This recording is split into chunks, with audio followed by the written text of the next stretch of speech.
Why can't I find your name here? All right. So thank you everyone for coming back today. It's Wednesday. I'm really, pleased to be joined by Omer Golan, who's a friend and someone that I worked with in the past. He runs a company called Outernets, which is, fascinating, both during the pandemic and, pre-pandemic, post-pandemic. So I appreciate you joining me. I have to start because I forgot the last 2 days. Where are you right now? Before we get I'm in Brooklyn. Okay, cool. I know Brooklyn. I love Brooklyn. I grew up there. It's my spot. I love that. I love this place. It's ridiculously fun. Yeah. Even during quarantine, it was still the best place, I think, for us to hang out in. And who are you quarantining with? I'm quarantined with my 2-year-old, my 7-year-old, and my 39-year-old. Okay. Exactly. We have so all three bosses are all in the same place. I completely understand. I have my office downstairs, and I think I get some quiet and some space. But when my 2, now 3-year-old, she turned 3 last week, comes in, like, she's the boss. So, she has her little toy computer right next to mine, and we play together. But again, Omer, thanks for joining us. I think that there's so much for us to talk about as far as, like, your platform and technology is rooted in retail and tying retail with technology and online data analytics and combining those two worlds, which is awesome and something that I was impressed with when we met 3 years ago, and still impressed with. And I think it's an amazing technology. Retail, it's the debate: is retail dying? Is it not dying? Et cetera, et cetera. And we'll get into all that. But first, like, tell everyone, give everyone the elevator pitch. What is Outernets to you, and why'd you found it? Well, the elevator pitch. Wow. So why that? So we think about this way. E-commerce sites, they've reached this incredible detailed understanding of their customers' buying patterns and what drives them to engage, right? And they use this data to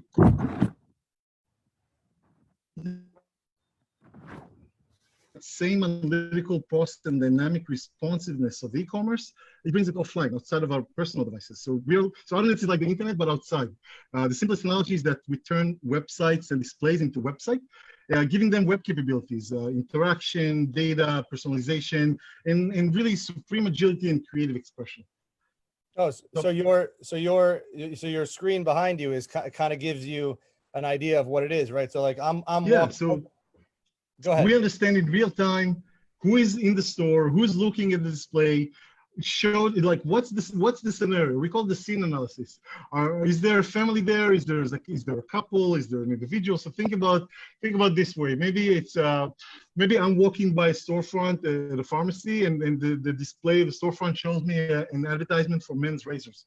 And maybe if my wife Tal would pass by, it will change to women's razors. And if we're with a family there, it would be a discount on a family pack, or a couple gets a buy one, get one. You can be very, very spontaneous in your offerings. And instead of so it's like a website in the sense that you can personalize your offerings, but instead of a keyboard or a mouse, the interface is who you are and what you do. Your entire body, your facial expressions, your body language. So it's contact-free, it's emotional, and it's really impactful.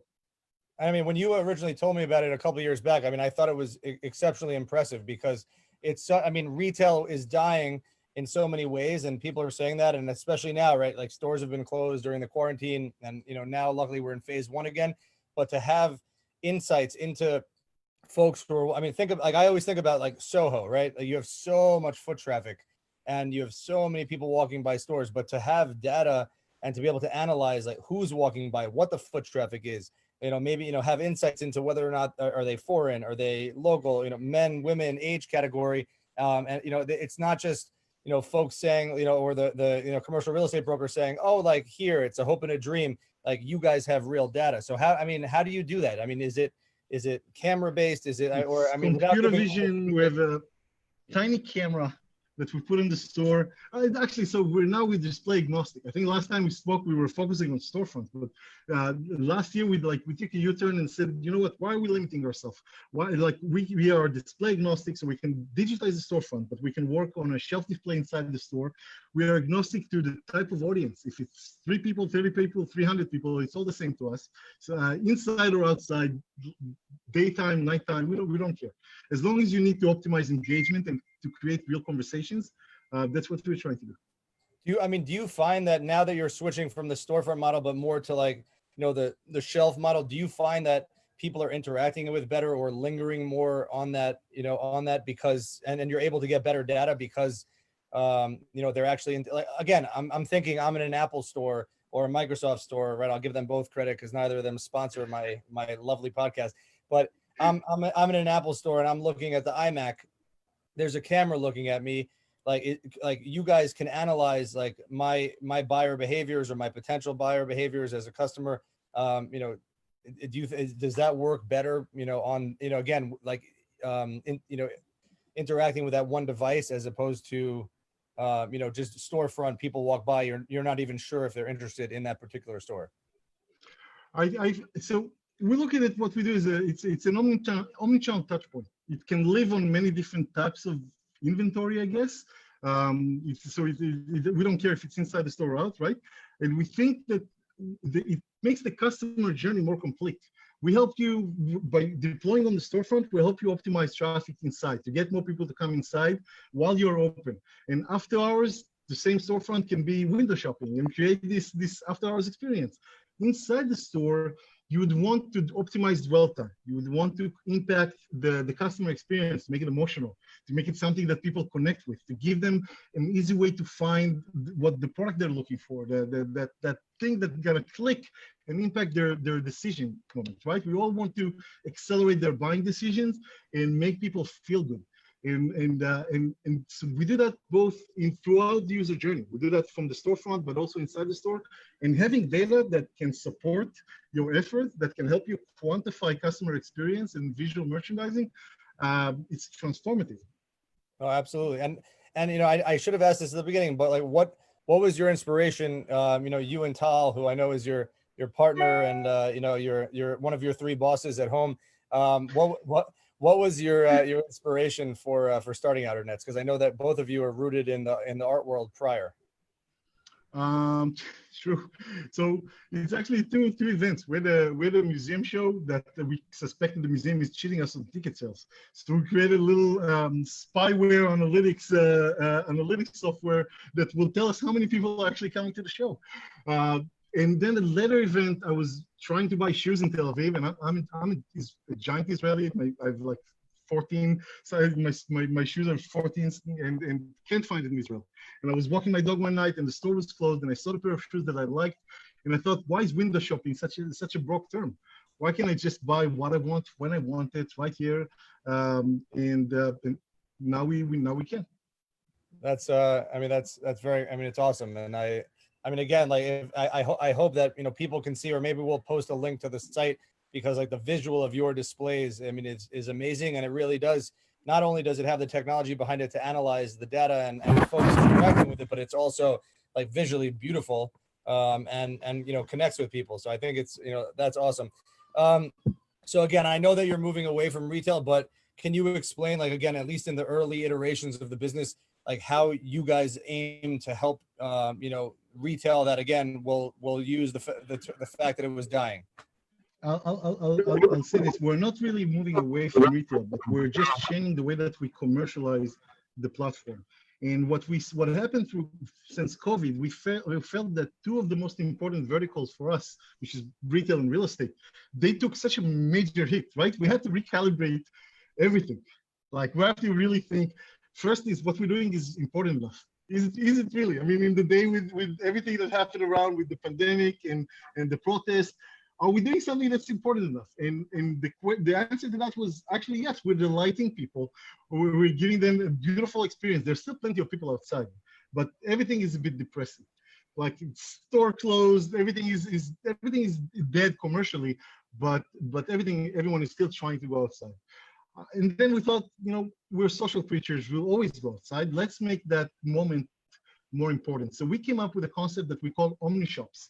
And OmniShops is a virtual store on top of a vacant storefront. So what we're doing with OmniShops is helping to the landlord onboard virtual tenants, so they could have someone that pays some rent, That's important. But also someone that can give them data, because the data that we capture is important for them. It helps them lease faster, right? It helps them find a tenant.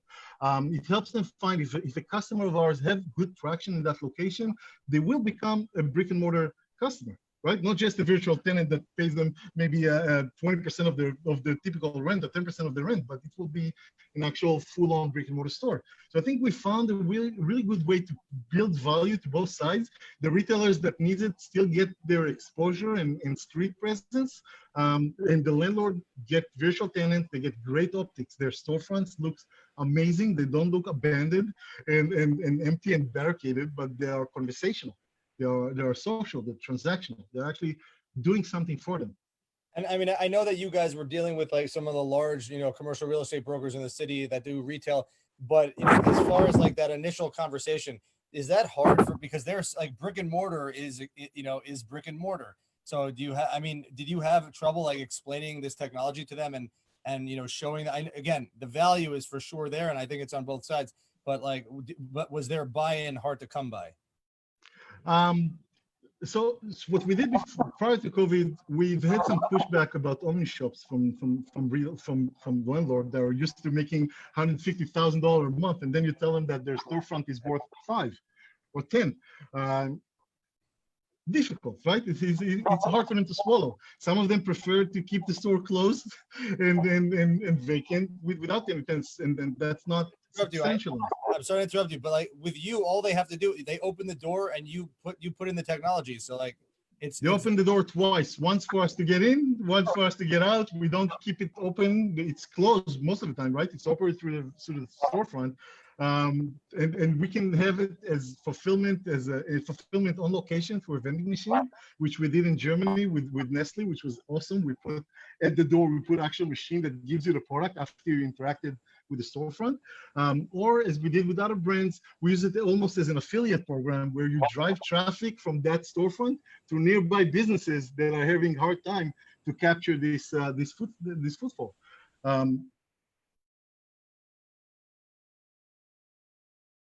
COVID, we see a lot less pushback, and they say, okay, for the chance to convert some of these virtual tenants to an actual tenants, it's worth it.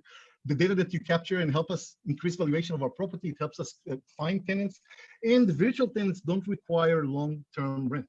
Like they don't say, I'm not going to tell the landlord, listen, I'm going to get brand X here to be a virtual tenant, and you are locked down for the next 5 years. Yeah, it's something flexible. Yeah, I'm saying, meaning they rent that to a traditional tenant. You guys are out there, you'll find another location for that. Exactly. Easy. It's easy. It becomes like a virtual pop-up store, but it's offline. It gives you the same kind of benefits in terms of capturing new customers, and in terms of opportunity buying from customers. We are just as social, educational, and transactional, like a full-on brick and mortar store, but you don't need none of the overhead. You don't need to pay full rent. You don't need staffing, inventory, insurance, everything that has to do with actual operating a full-on store. Yeah. So how, as far as like Outernets itself and your staff, like, what have you guys been doing as far as operations during the pandemic? Well, it was tough. At the end of January, we were supposed to launch with a big international brand in China.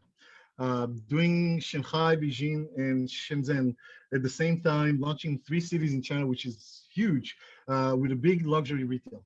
COVID hit, the Chinese New Year, January 24th or 25th, and then they closed 1,000 stores like that.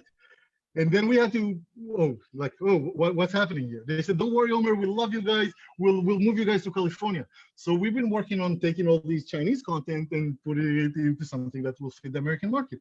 We've been doing that, and then ready to launch again, the end of February, California got closed. They told us, you know what, it's so important for us. We have 1,000 stores in India. Let's do that there. All right, but India, different strategy, different content, different materials. So we've personalized it to the Indian market. We customized it for them. A week later, India got closed.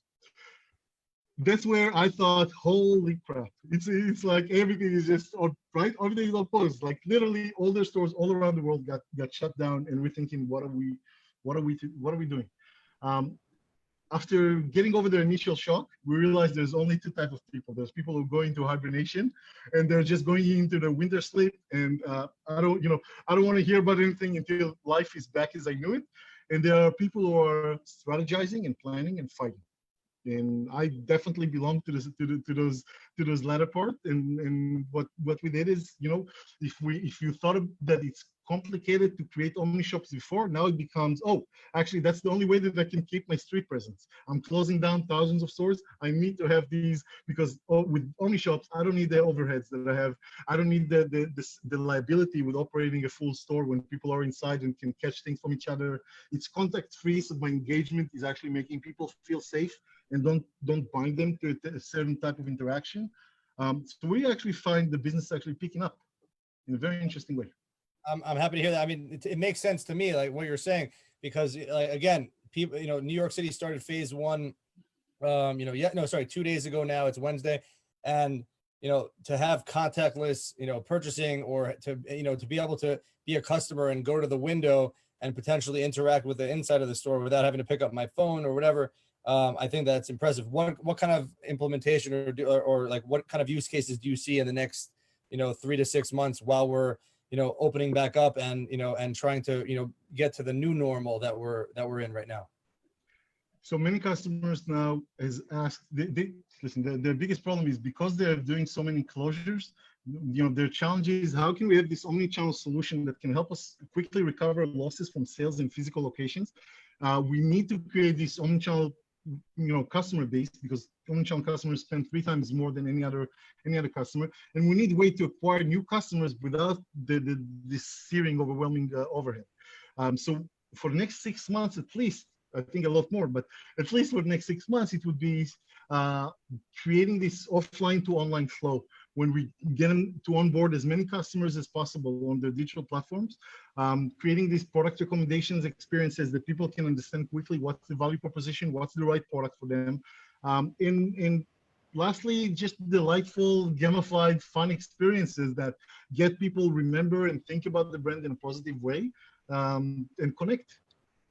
And what do you see? I mean, like, what are you guys doing to adapt as far as like masks? I know that that Apple put out a new an update, to deal with, Face ID with a mask. I mean, you guys are dealing. It's such a nightmare, right? I can't open my phone 500 times a day. I need to. I know. I do this freaking code. I mean, no, no, I do. So for us, we're the same way. We've had to retrain some of our neural networks to identify people with masks. To identify, and again, to try to identify, we don't do just face analysis, right? We identify a lot of information about people's behavior from their body language. We have metrics like openness, like you see behind me, right? This is like openness, like all kind of things that are trying to give you some kind of a clue about people's intent. Well, what is really their interest? And it's not just the frame of your face. This is a sequence of your body position and your emotional sentiment response to the things that you see and experience. So yeah, we had some challenges in finding your demographic through your face, and we had to adjust. But now we can give you a health score. We can give you an A to E grade about how healthy is your space, right? If people are wearing masks, if they're close to each other, if someone sneezes too often, we'll give you some kind of idea, not just for liability purposes, but just for people's own feeling, to inspire people the sense of safety and hygiene. That makes a lot of sense. I mean, I know that we talked earlier about real estate and like the landlords and, monetizing their storefronts, but I think now more than ever, again, there's going to be less retail. Tom Colicchio said, and other restaurant owners, restaurant group owners said that restaurants are going to be closed. Some of them won't open. Even some of the most famous chefs have said that. Retail is moved online, and I think that it might not necessarily, the little one might not come back the same. Do you think that are you guys pushing and making and selling in that way right now because meaning like because you can add value to people who might be on their knees?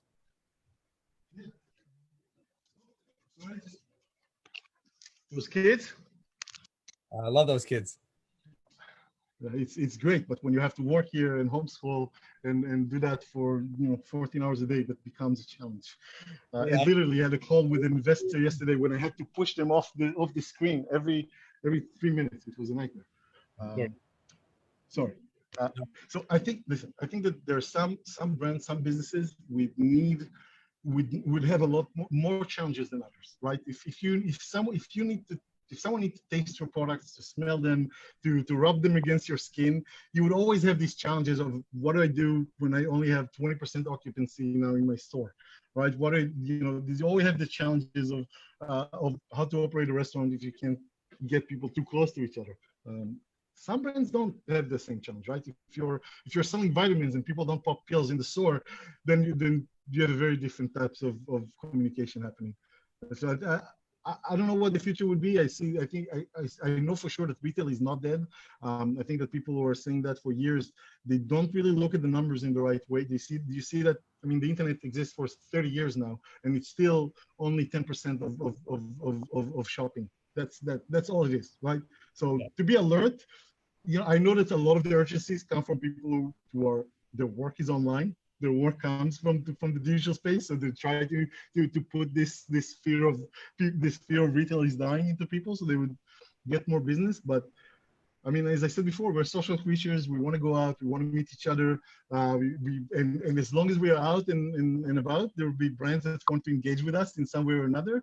It might not be just for fulfillment, but it might just be for meeting us and giving us this brand experience. Yeah, there's I think about you all the time when I hear, and I feel bad because I forgot the name of the place, but on Bond Street in Manhattan, there's a new place. I think it's like 4 to 5 stories, and they had a partnership with Shopify where it's small WeWork like type retail shops, but they have cameras and analytics and tracking the folks that come through there and shop. And again, I forget the name of it, so I apologize for that. But are you familiar with that space? Are you referring to Showfields? Showfields, correct. Yeah, exactly. Showfields, we have systems in Showfields. Okay, so that's your technology. All right, that's okay. Fine, that's amazing. Whenever I hear about it, I'm like, Omer, Outernets. That's experiential retail. We believe in what they do. It's experiential. It's quite a trip if you go there, right? Yeah. And the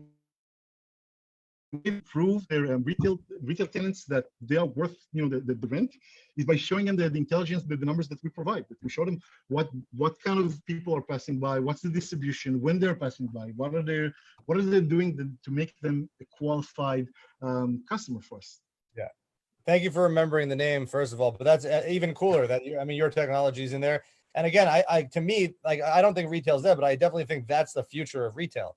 Is having real data and analytics. But if you have it and you have so much data online and what purchase buyer behaviors are, customer analysis, if you could do that in the retail setting, like you can definitely convert more sales. Again, and what are you going to do for cart capture? You're going to have someone run out with a card, like, here's a coupon, let me get you before you leave. Like, obviously there's nuance to it that it isn't perfect, but I think that cars is a different type of story. I mean, cars are challenging today, but in 2 years from now, when self-driving cars would be around, the car itself would be it would be a media space, right? If the analogy, if we're helping landlords and retailers become publishers, essentially, right? Cars would become their own publishing platform, right? When a car drives itself, you're not looking outside of billboards. The whole setting changes. You're looking at your peers inside, your friends, or you're working on your computer, or the windows in the car itself will become a display that you're looking at different things and working through. So it will become a whole new media machine. The moving living room. I look forward to it. Even though I like driving, I've done a bunch of road trips back and forth to New Orleans this year, and I'm willing to retire and hang up the jersey. I'm good. How long is that? How long is that drive? 19 hours. You have 2 kids. Do it with 2 kids, and then come back to me. I did it to Chicago. That was 18 hours drive. And my daughter threw up every 2 hours on the clock, all the way over there. It was the most terrible drive I had in my life, and I did it twice, 18 hours each way. I'm sorry to hear that. We didn't have any throw up, but I'm very anal about keeping my car clean. So like that obviously didn't happen. And she also watched more Peppa. I think she caught up on all Peppa for her lifetime. The pig, man. My daughter had a British accent for the first 3 years of her life because of Peppa Pig. Exactly. Hey, daddy. Exactly, exactly. So let's get to more personal, since we're on, we're on family, and obviously that's, an important thing to you and to me. What's been, I know it's been challenging, and even mid interview you got a little hug over there. What's been the, the most rewarding and also the most challenging aspect of working from home and balancing everything? I think I told you before we started this. I'm getting in shape. I'm doing my 5K every other night, and I'm going to the park, and that's my 1 hour that I escape from the craziness that's my house right now. I think the biggest challenge is homeschooling. Yeah. I don't know any of the stuff that they're learning right now. It's they find out what I don't know, and my kids see me in a different. Oh, what do you mean you don't know? You're my dad. You know everything. No, I don't. Uh, and you have to admit that. And I think it's just the balance is a little bit difficult. But we find it actually for some roles in our organization, we're gonna stay remote because we found out that we can do really great work like that. Other parts are not, especially the one that conflicts with the family, right? When you need some to work on some creative time and you need that energy exchange, you need to be in person, and that's a little bit difficult at home when you have all this craziness. But I get to know my kids better, which I love. Actually, they have great personalities. I'm surprised because I didn't get to see them before, right? I was working from the office, 18 hours a day. You meet them for 20 minutes a day and a few hours on the weekend.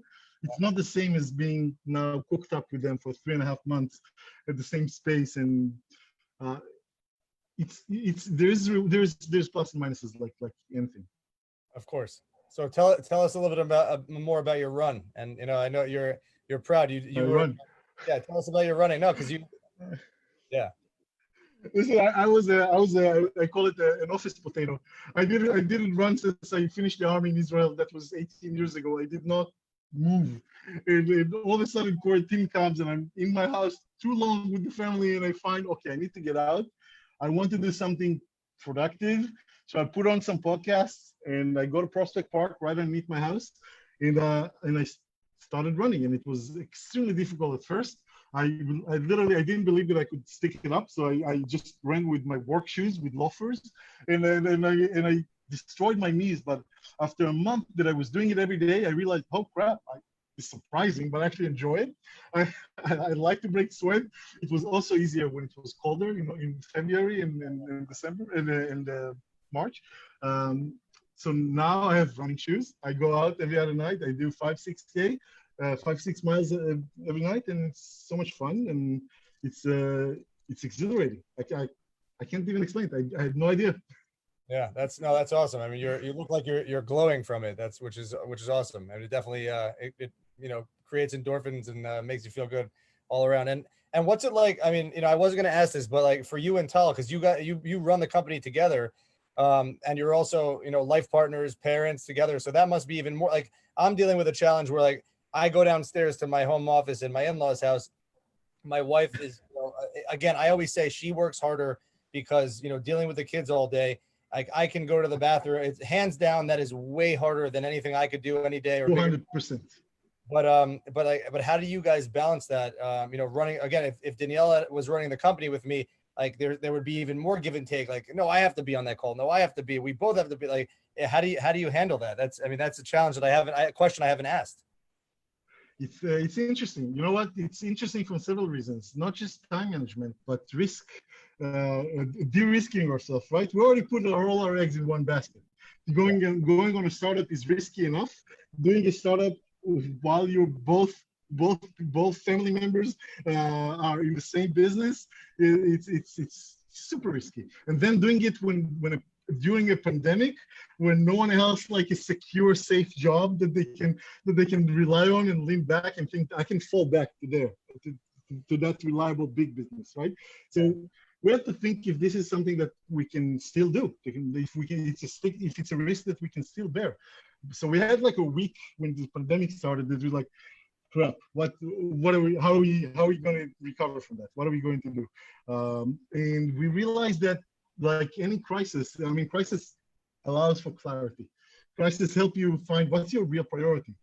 And we felt that what's really crucial for us and critical for us is to work together. We enjoy it. She brings the analytical brain. I hope that I bring the creative brain, and together we are almost a complete person, right? So we do it together, and it, what it did from work is that it helped us really divide our responsibilities a little bit better. Tal is the delivery person. She's our COO. She's really detail oriented. She breaks things into processes. So even if the call is about delivery, she's taking it. If someone need to negotiate or to pitch or to do ideation, I take it. And we have some other team members that, you know, they have their own challenges with their families as well. So we are all trying to kind of help each other to pick up where we can.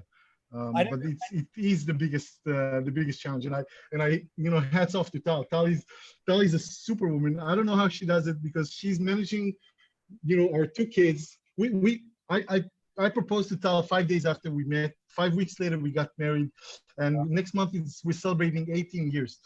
We founded 3 companies and 2 children, and I can give her all the credit for that. I don't know how she's doing that. She managed to get my kids on top of their schoolwork. She managed to get our employees on top of their work, and also make sure that I'm on time to my meetings. And if you notice, we had half an hour with almost no interruptions. Almost. It's only thanks to her. Yeah, no, it's pretty good. You know, it's amazing. Obviously, like you expressed the challenges, but it also seems nice because, like, if you're so well integrated and you're working together, you also know each other, like, just raw, like, strengths, and therefore you, like you're saying, like, you know, she jumps in on this call, you jump in on that call, and that's, you know, something to, you know, that, you know, many should. Yeah, we read each other's mind. Well, she read my mind. Yeah, I can't say we read each other's mind. She read my mind. Buddy, what you think exactly? My last question before I ask you, you know, before we wrap up, what do you miss most about real life, and what do you look forward to getting back to? Hugs. I miss hugs. Oh, me too. I miss meeting people, giving them a hug. I also miss this energy exchange that you get when you're brainstorming together in the conference room, and you can throw things at each other to get their attention. And it's certain type of creative work when you're building a company. I'm not talking like when you're all grown up as a company, right? And everything is already streamlined and all the processes already something new. When you're in this creation mode, you need this special energy exchange that only happens when you get things in person. So we felt that this was slowing us down. We felt that, you know, so I'm open to walk and talk in the park. Let's grab a coffee and do this socially distance, yell at each other 2 meters away, 6 feet apart from each other, and then can get this to happen sort of in some way. But that's what I miss the most. I miss being able to connect with people and to look at them, you know, and understand what's going on without needing to read through this 2D flat kind of image of them to the video, or to have to ask them to open their video feed to get a sense of feedback of the, you know, from when I speak to a person. Yeah, I'm definitely a hider on Zoom if I'm not doing it. Think about the last challenge of how do you fundraise when you do that remotely. So it's hard to think about how to accept money from people that you didn't break bread with, right? That you couldn't shake hands with. And I'm sure it's tough from both sides, but it's all these things are kind of accumulating together. And I think that, like, I just can't wait for the world to go back to normal, just like everyone else. Obviously, some functions will change for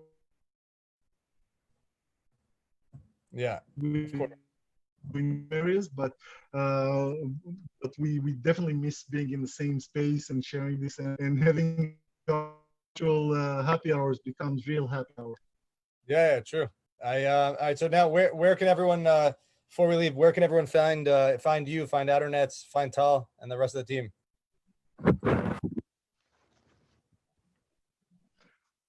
Well, yeah, I'm sure you're gonna see behind me here, I think, the Outernets logo in the website underneath, outernets.co. We have a Facebook page, LinkedIn page, Instagram page, Twitter page. Like we're there, we're out there. You can. It's easy to find. It's a pleasure to talk to you. Keep up your running. I'm gonna try to get my dad bod to go away and my six pack to come back. You inspire me. Enjoy the rest of the time with the kids and with Tal, and please send my love, and I look forward to. Quarantine ripped. Yeah, of course. Let's do it, man. Let's do it. All right. Thank you so much for joining.